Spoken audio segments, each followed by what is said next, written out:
Hello everyone, সবাইকে ঈদ মোবারক। ঈদ মোবারক, ঈদ মোবারক। আমাদের সাদামাটা ঈদ, মানে আমাদের ঈদের দিন ওইরকম কোনো আয়োজন করা হয় না, যেহেতু কুরবানি ঈদ, আর কুরবানির ওইরকম আয়োজন করা হয় না। ঈদের পরের দিন থেকে শুরু করে আমাদের টুকটাক আয়োজন করা হয়। তো এখানে আমার জামাই নামাজ পড়তে যাচ্ছে, আমার মেয়েকে একটু খাওয়াই দিচ্ছে। মিষ্টি মুখ ছাড়া কিন্তু নামাজ পড়া অসম্ভব। তো এখানে আমার মেয়ে ওঠার পরে তার বাবার হাতে সেমাই খেয়েছে। মাশাআল্লাহ মাশাআল্লাহ। তো আমার হাতেও মেহেদি নাই, আমার মায়ের হাতেও মেহেদি নাই। কালকে যে ঈদ, মানে আজকে যে ঈদ, এরকম আমার মনেই নাই যে ঈদ।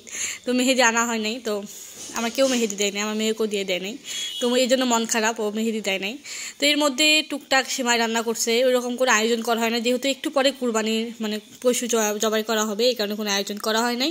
লাচ্চা সেমাই আর জর্দা সেমাই আয়োজন করা হয়েছে, মানে এইটুকু রান্না করা হয়েছে আর কি, যদি না খায় মসজিদে না যায়, নামাজ পড়তে না যায়, এই কারণে। তো সবার ঈদগুলো কেমন কাটলো অবশ্যই সবাই কমেন্ট করবেন। আমার সাদামাটা ঈদ, আমার ছোটোবেলার ঈদগুলো অনেক ভালো কাটতো, মানে ছোটোবেলাকার ঈদগুলো অনেক অনেক মনে পড়তেছে যখনই আমি এখানে আসি। তো ঈদগুলো আমার মনে ওই রকম আর ইয়ার নাই যে ঈদ এইরকম কোনো মনে হচ্ছে না, প্রতিদিনের মতোই যে ঈদগুলো সেগুলো মনে হচ্ছে। তো এদিকে আমার হাজব্যান্ড বারবার তার বাবুকে ওটি কোলে নিচে আদর করে তারপর যাচ্ছে। মেয়ে অনেক কান্নাকাটি শুরু করছে, ও যাবে। এরকম আমার বাবা যখন যাইতো আমি এরকম করে পিছিয়ে রাখতাম, মানে আমি যাওয়ার জন্য কান্নাকাটি করতাম। তো যেহেতু গ্রামের বাড়িতে এরকম মেলার মতো ছোটোখাটো অনেক দোকান টোকান বসে, আর ঈদগাহ মাঠে নামাজ হয়, এই কারণে বাচ্চারা গেলে কোনো সমস্যা হয় না। যেহেতু এটা মসজিদে নামাজ হবে শহরের মধ্যে, আর কোনো বাচ্চা কাচ্চা নিয়ে গেলে একটু ঝামেলা। তো এখানে ফাইনালি আমাদের ছাগলটা কুরবানি করা হবে।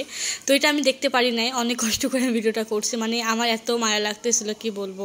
তার মধ্যে এই যে একদম চামড়া টামড়া একদম সেরে শেষ, এর মধ্যে গোস্ত ভাগাভাগি করাও শেষ, মানে একদম মাত্র আধ ঘন্টার মধ্যে আমাদের জবাই টবাই করে একদম ফাইনালি সব একদম করা হয়ে গেছে, যেহেতু আমরা কষাই নেই, আর কষাইয়ের মধ্যে খুব তাড়াতাড়ি হয়ে যায়। তো এখানে রান্নাবান্না টুকটাক করতেছে। আমার মেয়ে সুন্দর একটা জামা পরাইছি, এটা ঈদের জামা না, এমনিতে জামা পরাইছি, যেহেতু বললাম না আজকে ঈদ না, মানে ঈদের থেকে অনেক বেশি কাজ করা হয় ঈদের দিন অন্তত। আর আমাদের বাড়িতে ওইরকম কোনো আত্মীয় স্বজন নাই যে আমাদেরকে কাজ করতে হয়, আমাদের সব করতে হয়। তো এদিকে মা যেহেতু খাসির মাংস আর বড় কড়াইয়ের মধ্যে রান্না করতেছে, আর খাসির মাংস দেখে মনে হচ্ছে এটা একটা গরুর মাংস। ভিডিওটা কেমন লাগলো অবশ্যই কমেন্ট করবেন। এই পর্যন্ত, আল্লাহ হাফেজ, বাই বাই।